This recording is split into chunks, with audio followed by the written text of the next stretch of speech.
সরকারি ছুটির প্রথম দিন ঢল নেমেছে ঘরমুখো মানুষের। পথের ক্লান্তি ভুলে লাখ লাখ মানুষ ছুটছেন গ্রামের বাড়িতে। আপনজনদের সাথে ঈদ উদযাপনের এই আনন্দযাত্রায় বাড়তি ভাড়া আদায়ের অভিযোগ করেন কেউ কেউ। এদিন বাড়ি ফেরার পথে লালমনিরহাটের পাড গ্রামে ট্রাক চাপায় প্রাণ গেছে শিশুসহ একই পরিবারের ৩ জনের। এছাড়া টাঙ্গাইলের ধনবাড়িতে বাস সিএনজি সংঘর্ষে নিহত হয়েছেন আরও ৩ জন। নগদ নিয়ে এলো হার না মানা হার অফার। সর্বনিম্ন 10,000 টাকা রেমিটেন্স নগদে পাঠালে থাকছে স্বর্ণের হার জেতার সুযোগ। আপন ভুবনে ফিরতে যেন এক নীরব যুদ্ধ। ঈদের এই যাত্রায় আছে কষ্ট, আছে ক্লান্তি, ঝুঁকি, তবুও শেকড়ের টানের কাছে সবকিছুই ম্লান। প্রতিবারের মতো এবারও কমেনি টিকিটের বিড়ম্বনা আর ভোগান্তি। 3টি বিশেষ সহ 44টি আন্তনগর ট্রেন চললেও বেশিরভাগই যাত্রীতে ঠাসা। যাইতে পারতেছি, একটু কষ্টের মাঝেও স্বস্তি হচ্ছে যে নিজের দেশের মাটিতে মা বাবার সঙ্গে ঈদ করতে পারবো। টিকিট হইলো 80 টাকা দাম নেয়, প্রত্যেকের কাছ থেকে এরকম 190 টাকা দিয়ে টিকিট দিতেছে। ছুটির প্রথম দিন বেশি চাপ উত্তরবঙ্গের ট্রেনগুলোতে।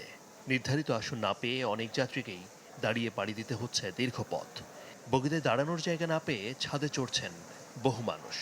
নীলসাগর বাদে বেশিরভাগ ট্রেনই ছেড়েছে সময় মতো। ব্ল্যাকেও আমরা টিকিট পাচ্ছি না, এমন অবস্থা। আমরা যখন টিকিট কাটতে যাই 8টার দিকে আমাদের টিকিট দেয়, 8টার দিকে আমরা যাই তখনই দেখি টিকিট নাই। টিকিট কাটি কিন্তু সিট পাই না, সেই জন্য আমরা সাধু।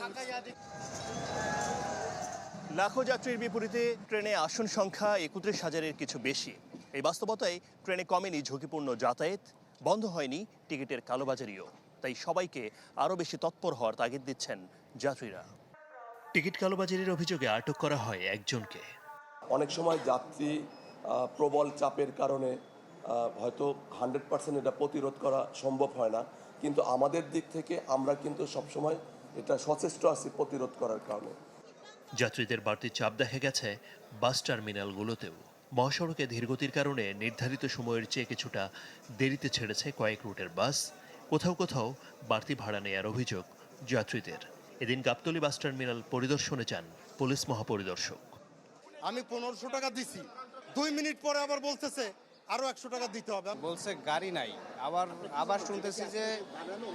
আবার শুনতেছি তেলের সংকট। যাত্রীদের কোনো ধরনের হয়রানি, টিকিটের মূল্য বেশি নেওয়া, রোডে কোনো ব্লকেট না হয়, যানজট না হয়, সেটা এনশিওর করার জন্য সকল মহাসড়কে আমাদের সরকারের পক্ষ থেকেও কোঅর্ডিনেশন মিটিং করা হয়েছে।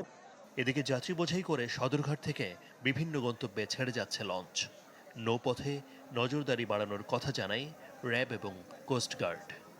যে ভাড়া সরকার নির্ধারিত আছে, জাহাজ মালিকদের সাথে আলোচনা সাপেক্ষে 10% ভাড়া কমানো হয়েছে এবং সেই ভাড়াটি প্রত্যেকটি জাহাজের সামনে টানিয়ে দেওয়া হয়েছে। সময় মতো লঞ্চ ছেড়ে না যাওয়া, আমাদের সকল আইন শৃঙ্খলা বাহিনী বিশেষত কোস্টগার্ডের তত্ত্বাবধানে এখনো পর্যন্ত এইবার কোনো ধরনের কোনো এরকম কমপ্লেন আসেনি, ইনশাল্লাহ আসবেও না। ঈদের ছুটিতে বাড়ি ফেরার পথে লালমনিরহাটের পাটগ্রামে ট্রাক চাপায় নিহত হন শিশুসহ একই পরিবারের 3 জন। আদ্দিন সজীব, চ্যানেল 24, ঢাকা।